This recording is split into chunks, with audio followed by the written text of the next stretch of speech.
Hamas recently issued a powerful statement urging Islamic nations to take decisive responsibility for the future of Jerusalem, framing their call to action as a response to what they claim is a systematic Judaization campaign by Israel. In this rare and urgent appeal, Hamas asserts that all Muslim-majority countries have both a religious and political obligation to respond to what they describe as threats to Jerusalem's identity and cultural heritage. The timing of this statement is strategically aligned with the upcoming Arab-Islamic Summit on November 11th, a gathering that many in the Arab and Islamic world hope will bring renewed focus to the Palestinian cause and particularly to the long-standing contention surrounding Jerusalem. Hamas' appeal comes with a direct call to action, urging Islamic countries to step up their influence to alter the status quo in Jerusalem and act on behalf of the Palestinian people. For years, the fate of Jerusalem has been a contentious topic, often sparking global debate and diplomatic tensions. The city is home to some of the most sacred sites in Islam, Judaism, and Christianity, including Al-Aqsa Mosque, the Dome of the Rock, and the Western Wall. The importance of these holy sites has made the city symbolic, not only as a political flashpoint but as a spiritual and cultural one. In light of this, Hamas is framing their statement as a defense of religious rights and as a plea for international support in maintaining what it views as the rightful, historical, and religious character of Jerusalem.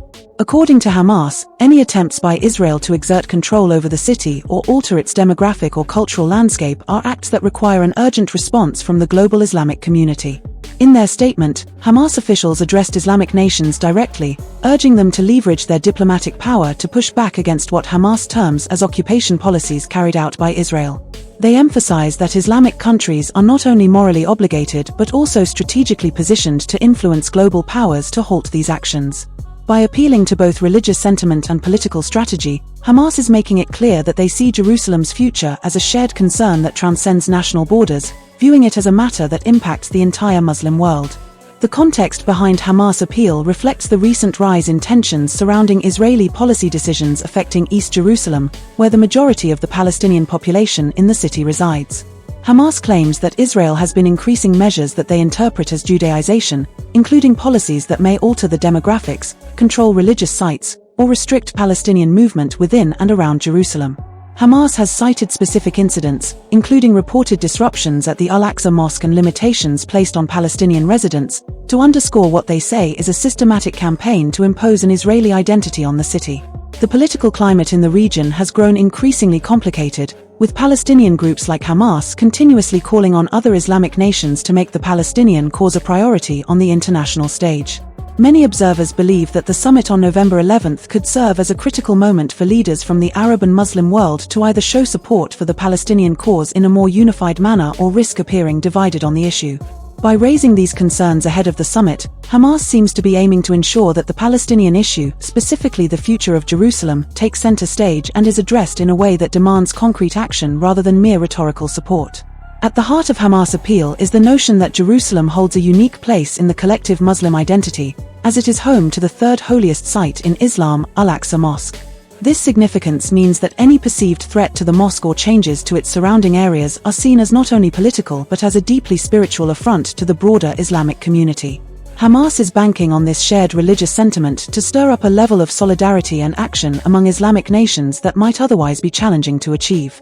In their statement, Hamas officials underscored the role of religious duty, framing the defense of Jerusalem as a mandate that transcends political or national interest and is bound by faith.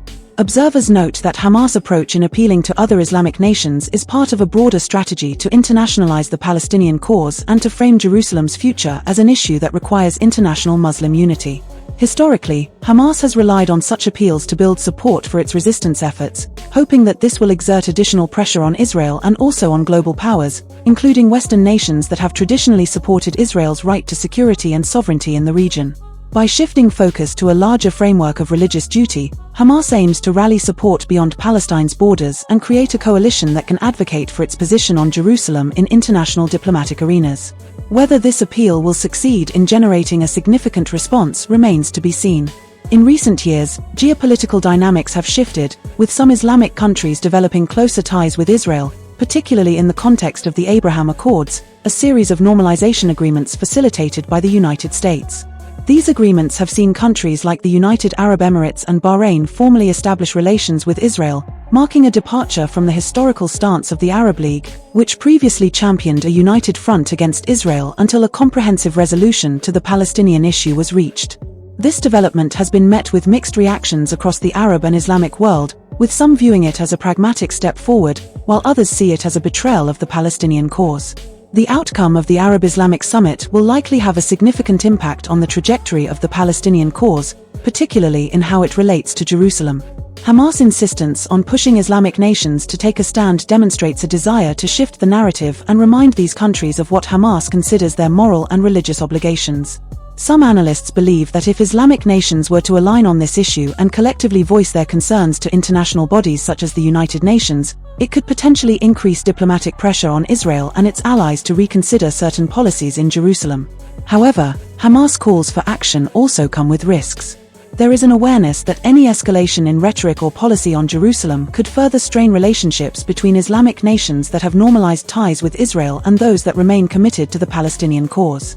These relationships are complicated by the strategic interests of each country, as many in the region face their own internal challenges and may be hesitant to confront Israel directly due to economic or political considerations. Additionally, the ongoing presence of groups such as Hamas and the role of other resistance movements complicate the landscape, as these groups have varying relationships with the governments in the region, often operating independently or even in opposition to state policies.